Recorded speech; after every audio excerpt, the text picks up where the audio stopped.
The crowd waited for the orphan to speak. He stepped to the mic, nervous but firm. This story isn't about politics. It's about unseen kindness. Cameras clicked. Murmurs rippled. He continued. Today, I want to thank someone, not for a donation, not for fame, but for saving my life. He paused. Mr. Donald J. Trump, decades ago, you changed everything for me, and you never told a soul. The audience gasped. Even Trump looked confused. He leaned forward, eyes narrowing. He clearly didn't expect this. You don't remember me, the orphan said, but I remember you, because when I had nothing, you saw me. Reporters scrambled. Phones lit up. Social feeds exploded. But the man at the mic didn't blink. This story starts in 1987, he said, in an orphanage outside Queens. I was just a boy, quiet, unwanted, forgotten. Until one night, a man in a coat and red tie walked in. He didn't speak like a politician. He spoke like someone who saw pain. And that night, I met Trump. Not the tycoon, the human. And with those words, the crowd leaned in, because something unexpected was about to unfold. That winter was brutal, the man said. Our blankets were thin, our hopes thinner. But one night, the staff whispered, "A donor's visiting." We thought it was just another photo op, he continued. But this man, he came alone. No cameras, no press, just eyes that really saw us. I was in the corner, he said, drawing, trying to disappear, and he walked right to me. He said, "That's a good drawing, kid." I didn't answer. I didn't trust compliments, but then he knelt down. "What do you want to be when you grow up?" he asked. I said, "Someone who matters." He smiled. "Not the kind you give to kids, the kind you give to warriors." Then he said, "You already do." That moment changed my heartbeat, he whispered, because no one had ever said that before. I found out later he didn't just visit. He paid for winter coats, for food, for art supplies. Quietly. He left that night without applause, but he left a boy reborn. And that boy now stood before the world, living proof of what unseen kindness can do. I kept a journal, the man said. Started it that same night. First page read, "Today, I met someone who made me feel real." He pulled out a tattered notebook, pages yellowed with time. "This has every step of my life, but it always comes back to that moment." Page after page, you'll see drawings of a red tie, of bold towers, of a man who knelt when he didn't have to. I never saw him again, but I saw him everywhere, in the chances I took, in the jobs I chased, in the way I treated others. And every time I thought about quitting, I opened that book and read one line. "You already matter." He never knew, the man continued. He probably forgot. But I didn't, because he didn't just give me words, he gave me direction. That one kindness, it outlived policy, outlived headlines. It lived in me. And now, I'm passing it forward. He pointed to the first row, where 3 kids sat, smiling. "These are my adopted children. Because I know what it's like to be forgotten, and I know what one voice can do." The crowd stood still. Even the critics quieted, because this wasn't a speech, it was a legacy. Trump sat back stunned. His usual smirk softened. Something in his eyes flickered. Recognition, maybe, or something older. Regret. The cameras turned to him, but he didn't grandstand, he just nodded. Slowly. Someone whispered, "Did you really do that?" He whispered back, "Maybe I did. I don't remember, but it sounds like something I'd hope I did." He wiped his eye discreetly. "Maybe it was dust, maybe not." The man on stage said, "You didn't need to remember." "I did. That was enough." Trump stood. Quietly, no claps, No gesture, just two fingers pressed to his heart. The crowd held its breath. Then, slowly, he clapped. Once, twice, a rhythm born of something personal. And in that moment, two men, once strangers, shared a silence, louder than politics. Sometimes, the man said, it's not about who you are today. It's about who you chose to be when no one was watching. Trump nodded. Because maybe, just maybe, the real legacy lives in moments you forget, but others never can.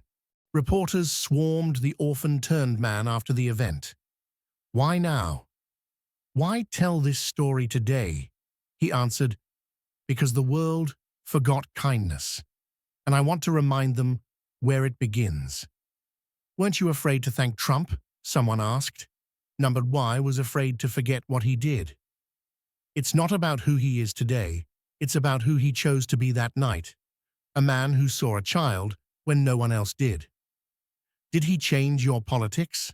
A journalist pressed. Number he changed my posture. I stand taller because someone once knelt for me. Will you meet him again? If he remembers, maybe. If not, it's okay.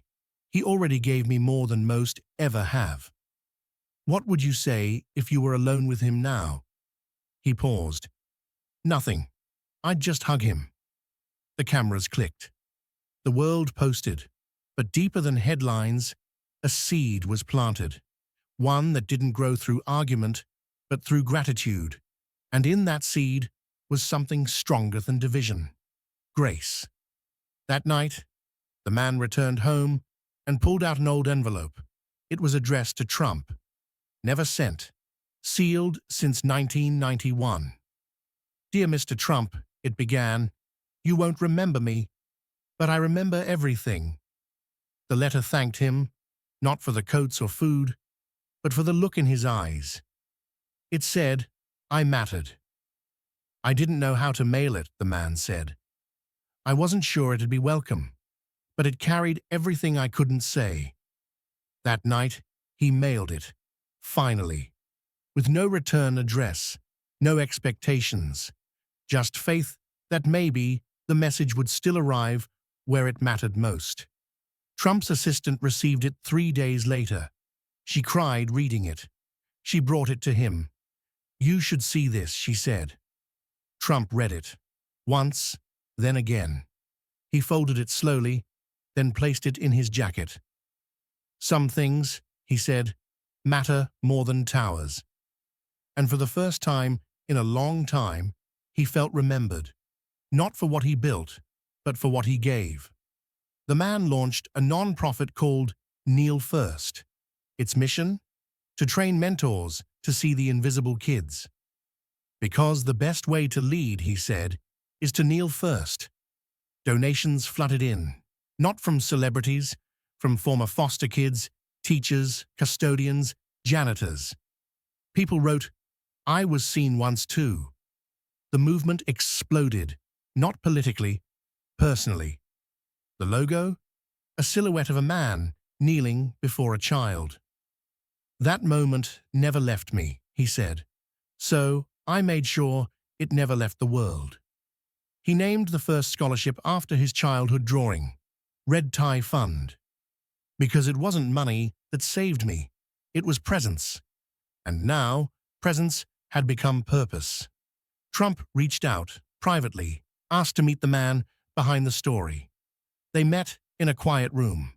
No press, just 2 chairs.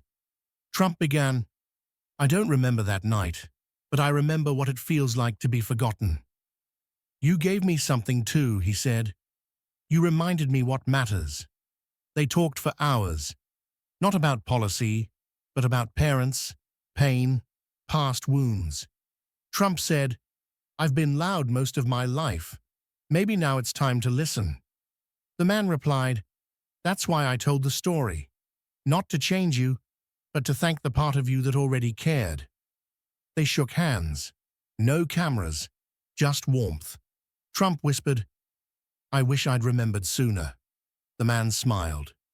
You remembered now, that's enough. And in that handshake, There was something America rarely sees: humility. Weeks later, an old janitor from the orphanage sent the man a photo. "I think this is what you remember," the note said. The picture showed Trump kneeling beside a child with crayons, his hand on the boy's shoulder, his expression soft, no press in sight. The man wept. "That's me," he whispered. "That's the moment." He framed the photo, not for glory, for grounding. Because when people questioned the story, this was his proof, not to defend, but to preserve. Trump saw it too, asked for a copy, hung it in his private study. "That boy," he said, "reminds me who I still can be." And maybe that's the point. Legacy isn't built in marble. It's built in memory, a memory no longer forgotten. Back at the event, the speech ended. The man stepped away. The room didn't erupt. It rose, slowly, silently. Every person stood, not out of loyalty, out of awe. Trump joined him on stage. No words, just a hand on his shoulder. And for the first time in ages, the applause wasn't for power, but for compassion. The man waved once, then stepped down. His story told, his burden lifted. Trump stayed behind, looking out, not as a candidate, but as a man reckoning with his own echoes. The headlines tried to spin it, but the people, they felt it. Because what happened wasn't political. It was personal, profound, pure. One orphan, one moment, one memory, enough to ripple through generations. And in that ripple, the world found something it forgot: redemption. By morning, news outlets across the spectrum covered the story. Orphan thanks Trump dominated feeds, less political, more human. Some called it a redemption arc. Others called it a miracle. But most just watched it twice. People who hated Trump softened. People who loved him cried. Because kindness doesn't wear party colors. The orphan's words echoed online. Legacy is what happens when you forget to protect your image and remember to protect someone else. Talk shows debated it. Podcasts dissected it. But no one could deny its power. He did something good, quietly, one host admitted. That matters. Memes were made, but not to mock, to honor. Teachers played it in classrooms. Fathers replayed it alone. And in a world sick of scandal, the world finally shared something worth feeling again. Not anger, not blame, just hope, delivered by an orphan with a memory that wouldn't quit. Trump sent a letter, not to the press, to the man. "You reminded me who I was when no one was watching," it read. "I've been loud my whole life. Thank you for reminding me that silence can save someone too. I don't remember that moment, but now I wish I had lived it slower. You mattered. Then, now, always." He signed it not with flourish, but with humility. The man framed it, not for status, but for sacredness, because not every letter changes the world, but some change the one who writes it. And in that ink, there wasn't ego, there was healing. Quiet, unexpected, overdue, and real. The man visited a school to speak about resilience. He didn't plan to mention Trump, but a student asked, "What changed your life?" He smiled. "A moment, one sentence, one man who saw me." He shared the story again. The kneeling, the whisper, the feeling of mattering. Kids cried, teachers wept, because we forget. Children carry invisibility until someone tells them otherwise. "What if he didn't kneel?" a girl asked. "Then I might not be standing here," he answered. "You're all seen," he said, "even when it doesn't feel like it." A boy whispered, "You saw us." He smiled. "Because someone saw me first." They gave him a crayon drawing, him and Trump, kneeling, together. He folded it, placed it beside his journal. Because sometimes the greatest echo of kindness is the child who pays it forward. A journalist asked, "What didn't you tell the crowd?" The man answered, "The night he visited, I had planned to run away. I was going to disappear, thought the world wouldn't miss me. Then he knelt, and I stayed. So I didn't just live because of him. I lived for him, for that moment. He gave me the only thing I didn't think I deserved: attention. I didn't include it in the speech because some pain stays sacred. But now, I hope someone hears this before they choose to disappear too. You're not invisible, not anymore." And in that interview, one line saved another soul. Trump, now older, different, mentioned the orphan in a speech. "One boy, one moment, one memory I wish I'd remembered sooner. He thanked me," Trump said, "but it's me who should thank him. Because he showed the world something I've never been good at: humility." The crowd didn't roar. They reflected. We all have moments we've forgotten, but someone out there still remembers what you did right. That should matter more than what we get wrong. People cried, not from party loyalty, from shared humanity. For the first time, his words weren't campaign lines, they were confessions. And that changed everything, because real power isn't in promises, it's in presence. The man visited the orphanage ruins, now a parking lot. He stood where his bunk used to be. "This is where I stopped believing," he whispered, "and this is where I started again." He laid flowers, not for a person, but for the past. "Thank you," he whispered, "for sending him that night." A wind blew, not symbolic, but soothing. Because some places aren't haunted, they're holy. He buried a copy of the letter for the next kid who feels forgotten. And maybe one day, someone will dig it up and remember they mattered too, because history doesn't end. It ripples, and love leaves landmarks only the heart can trace. Trump asked for one more meeting. "Not for press," he said, "for peace." They met in a quiet garden, older now, softer. "I still don't remember that night," Trump said, "but I remember how this feels." "It feels like grace," the man said. "Would you have done it if someone had asked you to?" Trump paused. "Number I did it because I felt it, and that feels rare now." "It wasn't rare to me," the man said. "It was rescue."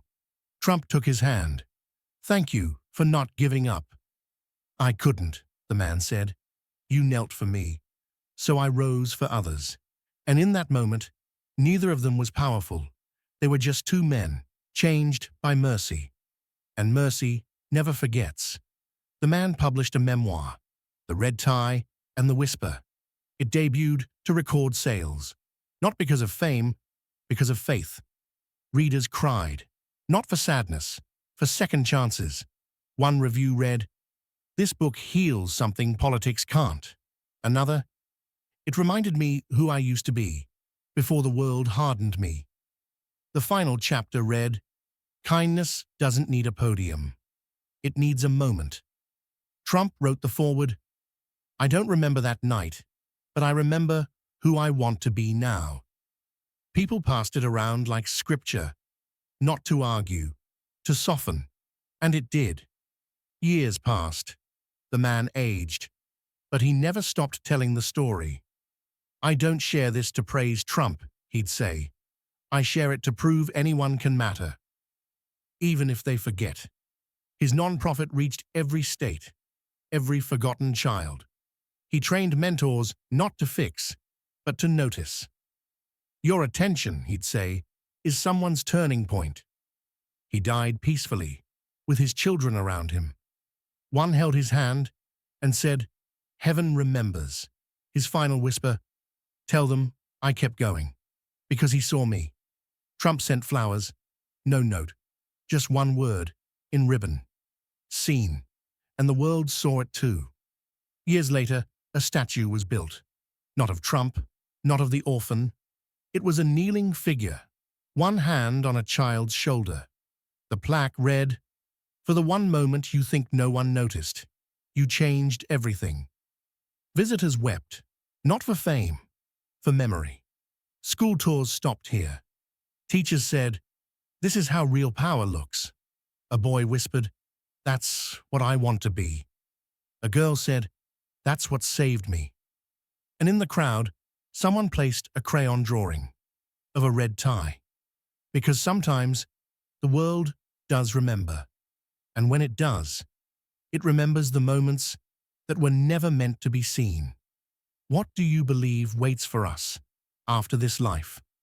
Share your thoughts in the comments, and don't forget to like, subscribe, and share this video to spread this incredible story of faith and love.